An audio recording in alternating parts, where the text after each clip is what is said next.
Sairam, Sairam.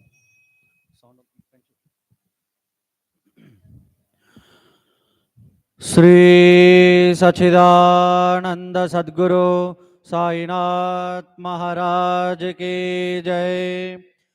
आरती साई बाबा सौख्यदातार जीवा चरणार जताली द्यावादासा विसावा भक्ता विसावा।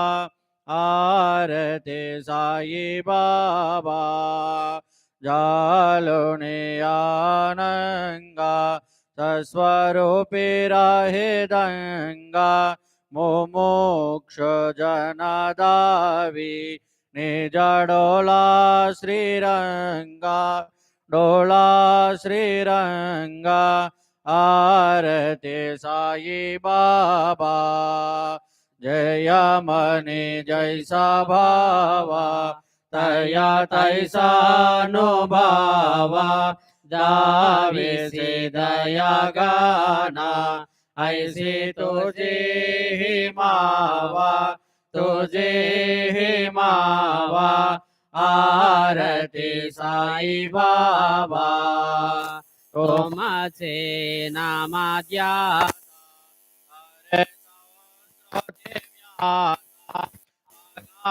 धातावा कारणे मार्गा दावेसे अनादा दविसी अनादा। आरती साई बाबा कलियुगे अवतारा सगुणा पारा ब्रह्मदाता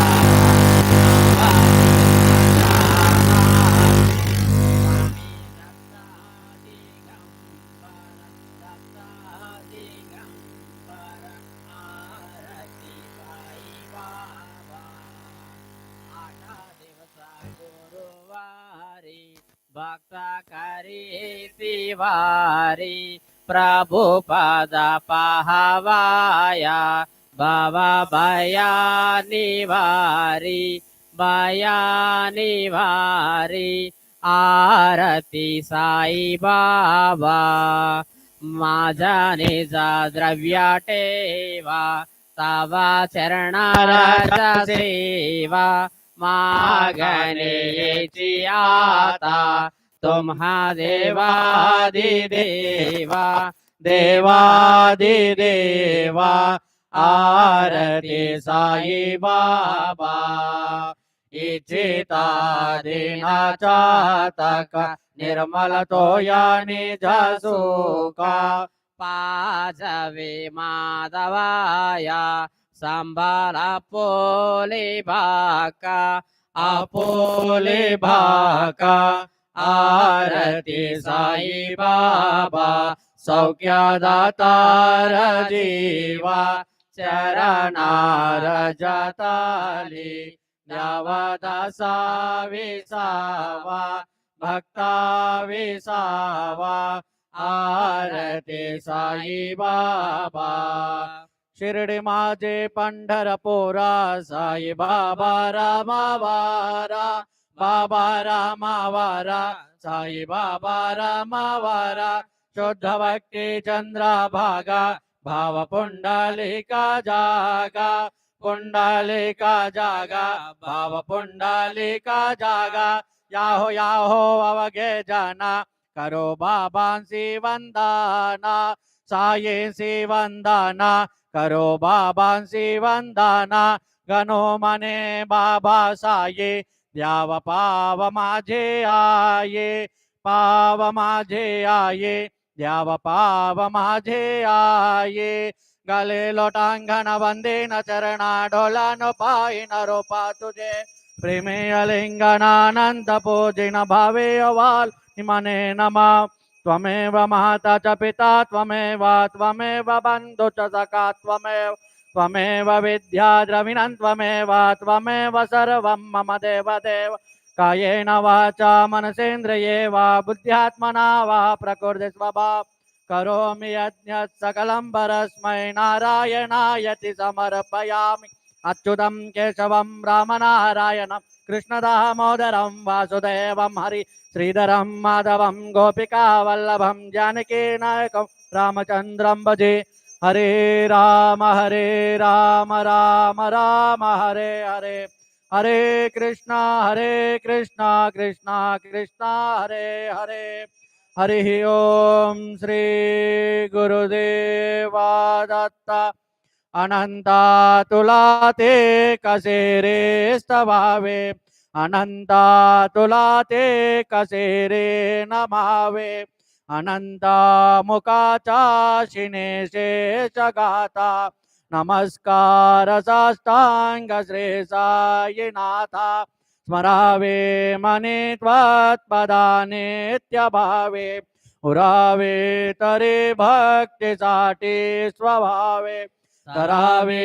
जगतारुणी मायताता नमस्कार साष्टांग श्री साईनादा वसे जो सदा धावया संत लीला दिसे अज्ञलोका परे जो जनाला परे अंतरे ज्ञान कैवल्य दाता नमस्कार साष्टांग श्री साईनाथा बरालादला जन्मा मानवाचा नरासार्धका साधनीभूत साचा धरू साई प्रेमा गलांता नमस्कार साष्टांग श्री साईनादा धरावे करे सान अल्पज्ञ बाला करावे अहधन्य चुंबो निगाला मुखी गाल प्रेमे कराग्रास आता नमस्कार साष्टांग श्री साईनाथा सुरादिक जांच्या पदावंदिताती सुखादिक जाते समानत्व देती प्रयागादि तीर्थे पदे नम्र होता नमस्कार साष्टांग श्री साईनादा तुझ्या ज्या पदा पाहता गोप बाले सदा रंगलेचे स्वरूपे मिलाळे करीरास क्रीडा सवे कृष्णनाथा नमस्कार साष्टांग श्री साईनाथा तुला मागतो मागणे एक दावे करा जोडितो दीन अत्यंत भावे भवी मोहने राजा तारी आता नमस्कार साष्टांग श्री साईनादा ऐसा ये बासाय दिगंबरा अक्षय रूपावतारा सर्व हि व्यापक तो श्रुतिसारा अनुष्ट यात्रे कुमारा बाबा ये बा काशी स्नान जपा प्रतिदिवसी कोल्हापुर भिक्षे से निर्मल नदी तुंगा जलप्रासी निद्रा माहुर देसी ऐसा ये बा जोले लोंबत से वाम करे त्रिशूलडमरो धारे भक्ता वरद सदा सुखकारे देशिला मुक्ते चारे ऐसा ये बा पायी पादुका जपमाला कमंडलु मृगचाला धारण करिसीबा नागजटा मुकुट शोभतो मादा ऐसा ये बा तत्पर तुझया गे ध्याने अक्षय त्यांचे सधने लक्ष्मी वास करे दिनरजनी राक्षसे संकट वारुने ऐसा ये बा या परिध्यान तुझे गुरुराया दृश्य करी नयनाया पूर्णानंद सुखे ही काया लहाविसी हरि गुण गाया ऐसा ये बा साई दिगंबरा अक्षय रूपावतारा सर्व हि व्यापक तो श्रुतिसारा अनुसयात्रिकुमारा बाबायेवा सदा सस्वरूपं चिदानन्दकन्दं जगत्सम्भवस्थान संहारहेतो स्वभक्ते च यामानुषं दर्शयन्तं नमामीश्वरं सद्गुरुं साईनाथम् भवद्वान्तविद्वांसमार्ताण्डमेढ्यं मनोवागतीतं मुनिर्ध्यानगम्यं जगद्व्यापकं निर्मलं निर्गुणत्वं नमामीश्वरं सद्गुरुं साईनाथम् भवाम्भोधिमग्नार्जितानां जनानां स्वपादाश्रितानां स्वभक्ते प्रियाणां समुन्नार्दनादं कलो सम्भवन्तं नमामीश्वरं सद्गुरुं साईनाथम् सदा निम्बवृक्षस्य मूलाधिवासात् शुधाश्राविणन्ति तमप्यप्रियन्तम् तरुकल्पवृक्षादिकं साधयन्तं नमामीश्वरं सद्गुरुं साईनाथम् सदा कल्पवृक्षस्य तस्याधिमूले भवद्भावबुद्ध्या सपर्याति सेवां ऋणां कुर्वतां मुक्तिपदन्तं नमामीश्वरं सद्गुरुं साईनाथम् अनेकाश्रुतातर्कलीलाविलासे समावेशकृते सानभास्कर प्रभावम् अहं भावहीनं प्रसन्नात्मभावं नमामीश्वरं सद्गुरुं साईनाथम् सतां विश्रमाराममेवाभिरामं सदा सज्जनैः सुसंसन्नमद्भिः जनामोददं भक्तभद्रापथन्तं नमामीश्वरं सद्गुरुं साईनाथम् अजन्माद्यमेकं परब्रह्म साक्षात् स्वयं सम्भवं राममेवावतीर्णौ भवद्दर्शनासं पुनीतात् प्रभोऽहं नमामीश्वरं सद्गुरुं साईनाथौ श्री सायेश कृपारिधे किलरुणां सर्वार्थसिद्धिप्रदा युष्मत्पारदज प्रभावमतुलं धातापिवत्या क्षमः सद्भक्त्या शरणं कृपाञ्जलिपुटा सम्प्राप्मिदोऽस्मि प्रभो श्रीमत्सायि परेश पादकमलान् नान्यश्चरण्यं मम सायिरूपधरदार्गवोत्तमं भक्तकामविबुधध्रुवं प्रभुं माययोपहत चित्तशुद्धये चिन्तयाम्यहमहर्निशं मुदा सरस्रुतांशं प्रतिमं प्रकाशं कृपातपत्रं तव सायिनाथ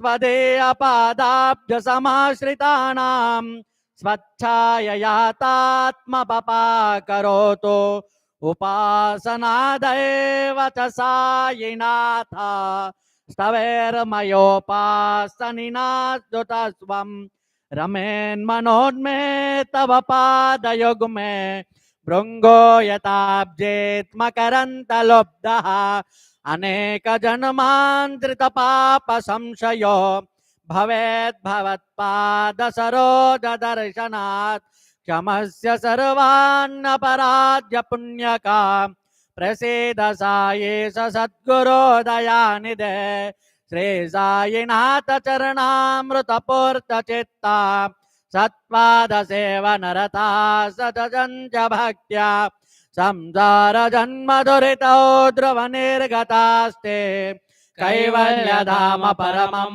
समवाप्नुवन्ति स्तोत्रमेतत्परेर्भक्त्या यो नरस्तन्मनः सदा सद्गुरो साईनाथस्य कृपापात्रं भवेत् ध्रुवम् रुसो मम प्रियांबिका माझ्यावरी पिता हे रुसो रुसो मम प्रियांगणा प्रिय सुतात्मजा हे रुसो रुसो भगिनी बंधुहि स्वसुरा सासुबाई रुसो नादत्ता गुरु साई माझावारी कधीही रुसो पुसो नसो ना बायत्या माझ्या नाब्रार तुझाया पुसो पुसो ना प्रिय सोय रे प्रिय सगे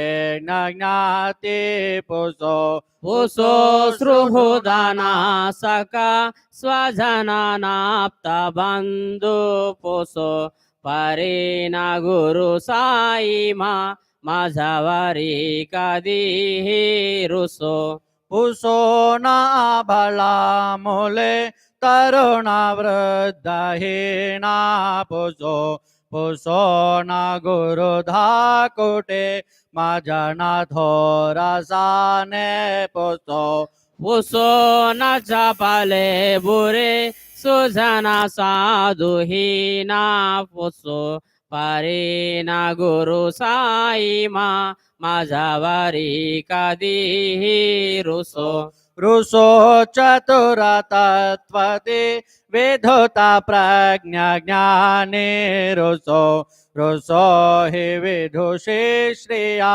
कुशल पंडिता हि रुसो रुसो महिपति यति भजकता पसी हि रुसो नादत्ता गुरु साई माझावारी कधीही रुसो रुसो कवी ऋषी मुनी अनगा सिद्ध योगी रुसो रुसो हि गृह देवता निकुल ग्राम देवी रुसो रुसो कलपिसाचहि मलिना डाकिनी हि रुसो नादत्ता गुरु साई माझावारी कधीही रुसो रुसो मृग खगा कृमी अखिल जीव जंतु रुसो रुसो विटत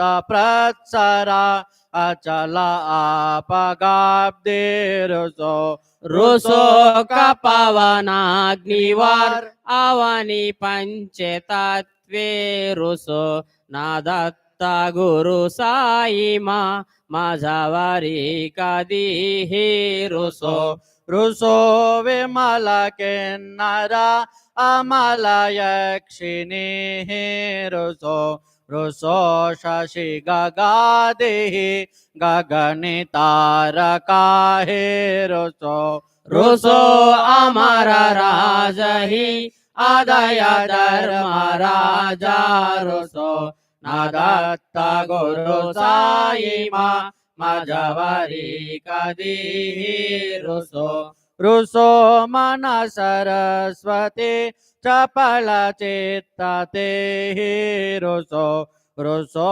वपु दिशा खिला कठिन काल तो हि रुसो रुसो सकल विश्वहि महितु ब्रह्म गोलम रुसो नादत्ता गुरु साई माझावारी कधीही रुसो विमोड मनोनि हसो माझ्या नामात सराहिडसो पदांबिरुचि उल्लसो जनन कर्दमेणापसो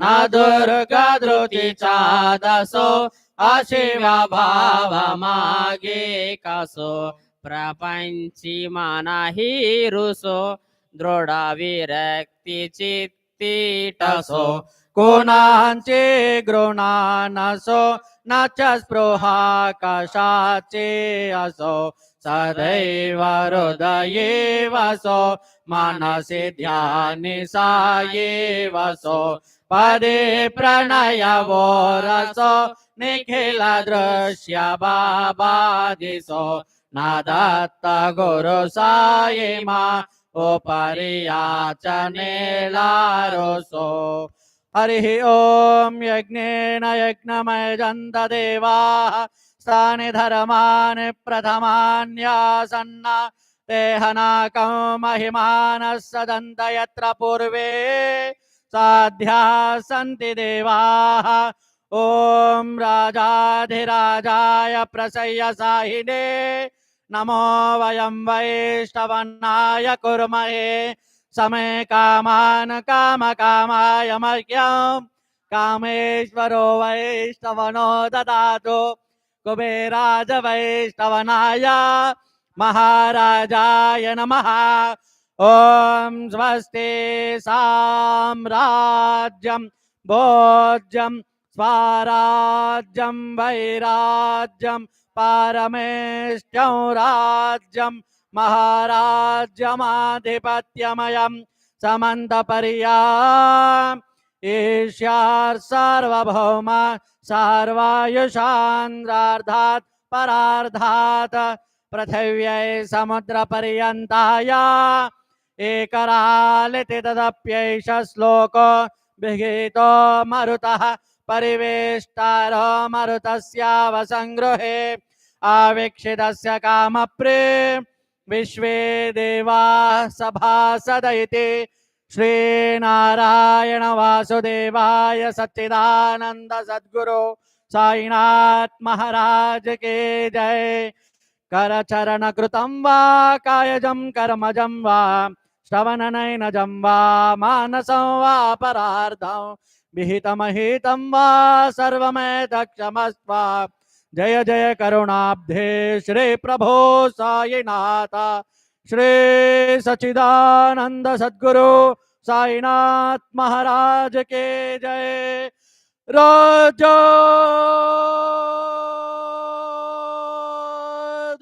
धीराज योगिराज परब्रह्म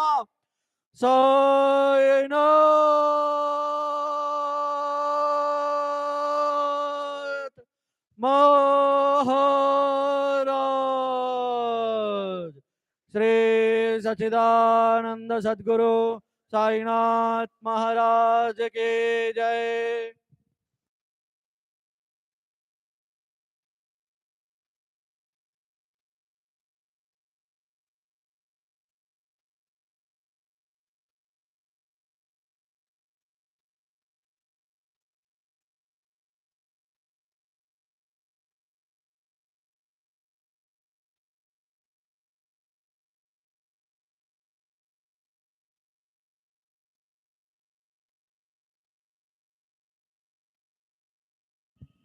విభూతి మంత్రం చెప్పుకుందాం परमं पवित्रं बाबा विभूतिं परमं विचित्रं लीला विभूतिं परमार्थ इष्टार्थमोक्षप्रदातं बाबा विभूतिम् इदमाश्रयामि परमं पवित्रं बाबा विभूतिं परमं विचित्रं लीला विभूतिं परमार्थ इष्टार्थमोक्षप्रदातं बाबा विभूतिम् इदमाश्रयामि परमं पवित्रं बाबा विभूतिं परमं विचित्रं लीला विभूतिं परमार्थ इष्टार्थमोक्षप्रदातं बाबा विभूतिम् इदमाश्रयामि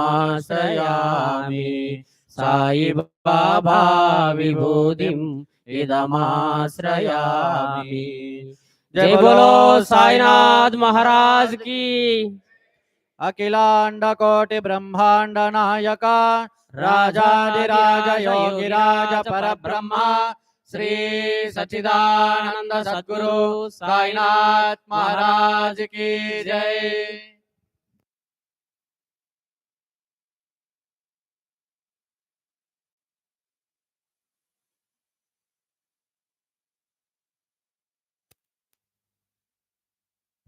సాయిరామ్.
ॐ श्री साईनाथाय नमः।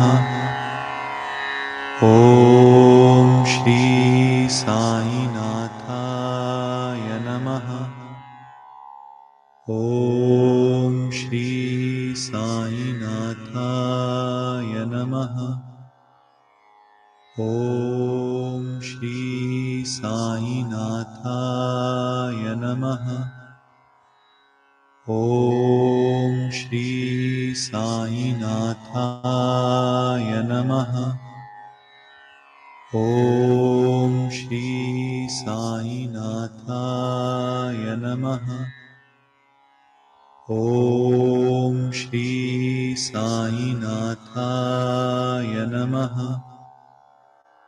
ॐ श्री साईनाथाय नमः।